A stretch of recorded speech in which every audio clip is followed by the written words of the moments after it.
I'm Rebecca Rainier. Here's what's on our very full plate today. Do you have someone in your life who loves beer, but you like wine? We've got the perfect book to get your beer lover into wine. And then we want to take a look at 50 years of Weight Watchers light recipes with our Joy of Weight Watchers. Joy Ermy is here today to cook up some fabulous Weight Watcher dishes. And finally, BMR, RMR, Run DMC. What do all these initials mean and how can they help us with our diets?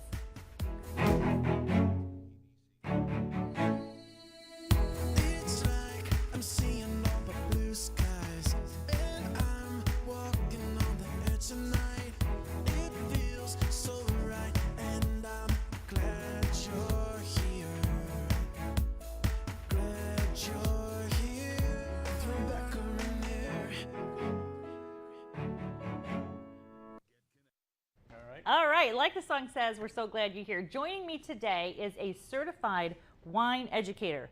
Is that what that stands for, CWE? That's it. You've got it. All right, Jim Loughran. I got that right Yes. too?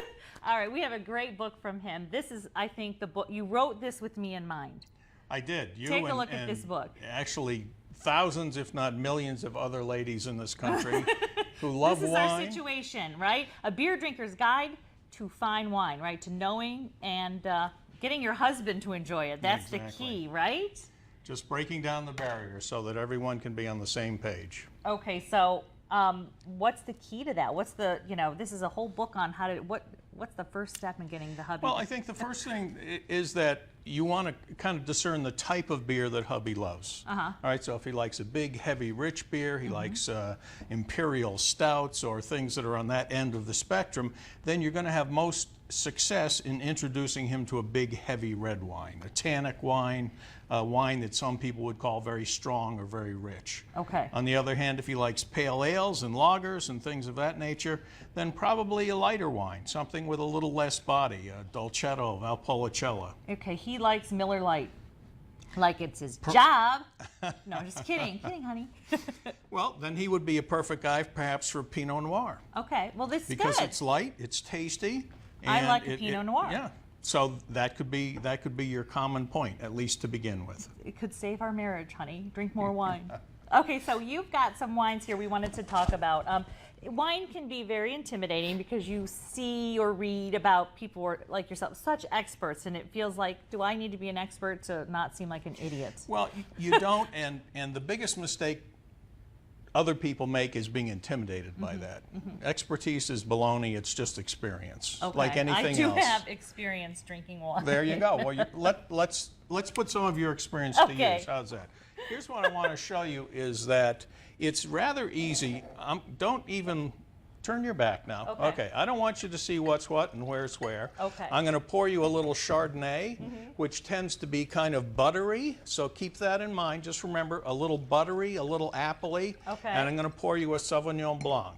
And a Sauvignon Blanc is going to be very crisp. It's going to be herbal, herbaceous. You can turn around now. It's going to give you notes of cut grass and bell pepper and bright lime. Okay. Now, which one of those gives you notes of bell pepper and cut grass and bright lime? All right, when I taste or when I smell? Well, either one, but you probably have to taste a little bit. Okay. I know you hate to do that, but.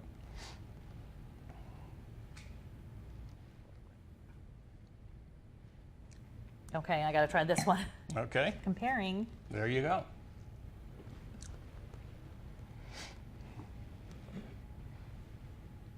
This one seems more buttery.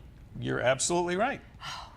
You've passed the first test. Oh my God. You're on your way to expertise. Oh, phew.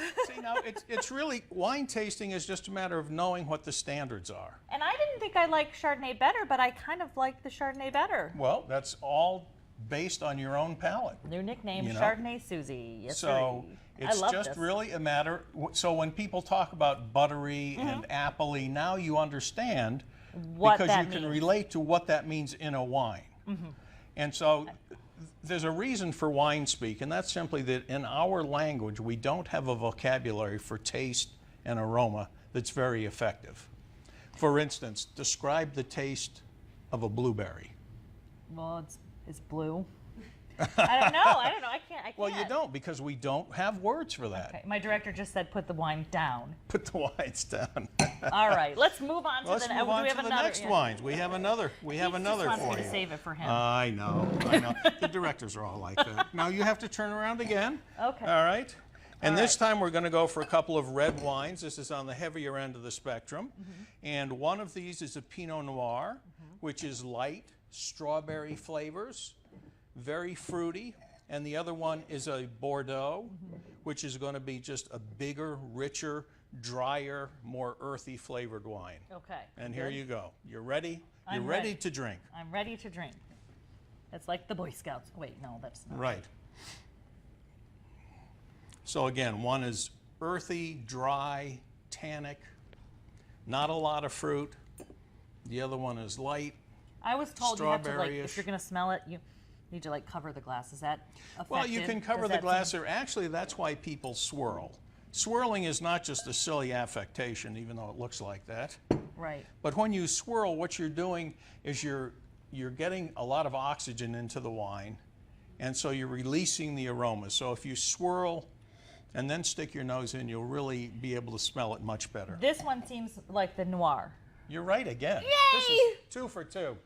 2 for 2. I'm good at something, people. I'm good at something. I found it.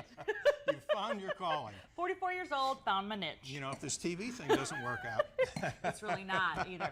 All right, so so it was really, you gave me a hint though, and that kind of made me know which one it was. You know, the looking for the fruity smell or the.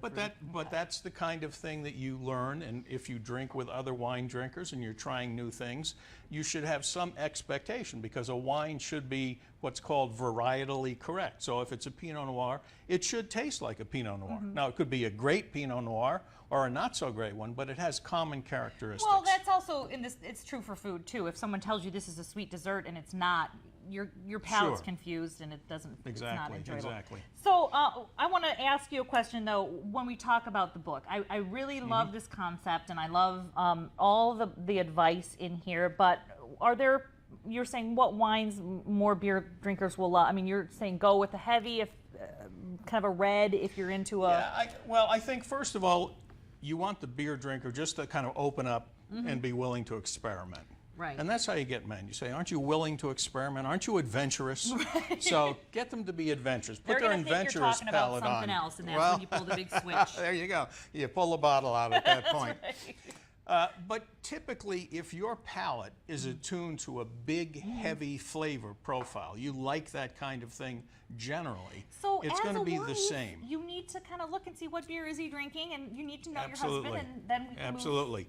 If your husband is drinking very light lagers and pale ales, and you bring home a big Brunello di Montalcino, which is a big, heavy, muscular red wine, you're picking the wrong wine. Come on, He's Mom. just not going to want to begin with that. And before we go, I want to ask you, this is barbecue season. You have a really nice idea here. What wine should we bring to a barbecue? We want to seem classy, but not presumptuous, knowledgeable, but Insouciant, not but not snobby. snobby. Exactly. What would your suggestion Well, I tell you, be? I think there are two things. If you're going to a barbecue, the old standby is a red Zinfandel. Now, Zinfandel is a lovely wine from California. It's very fruity, and it tends to have just a hint of sweetness on the end, because there's so much alcohol and sugar in the making of it. So it's a dry wine, but it just has a little lovely undercurrent of sweetness, which matches beautifully with so many barbecue sauces. Oh, that's perfect. Yes. All right, so a The red o- Zin. And the other thing I think would be fun to bring, particularly if you want to do the classy, hey, we're having fun thing here, bring a dry rosé. A dry rosé. A dry rosé will go with everything else at the barbecue, whether it's chicken or pasta salad or whatever, and it's flavorful and everybody will enjoy it. I love these suggestions. And my suggestion is to go to Amazon. We're going to link to fullplate.tv and pick up your copy of A Beer Drinker's Guide to Enjoying and, I guess, Converting Your Husband. No, it should say that for me. But it's a fantastic book, and it's got there's cartoons, and I really loved it.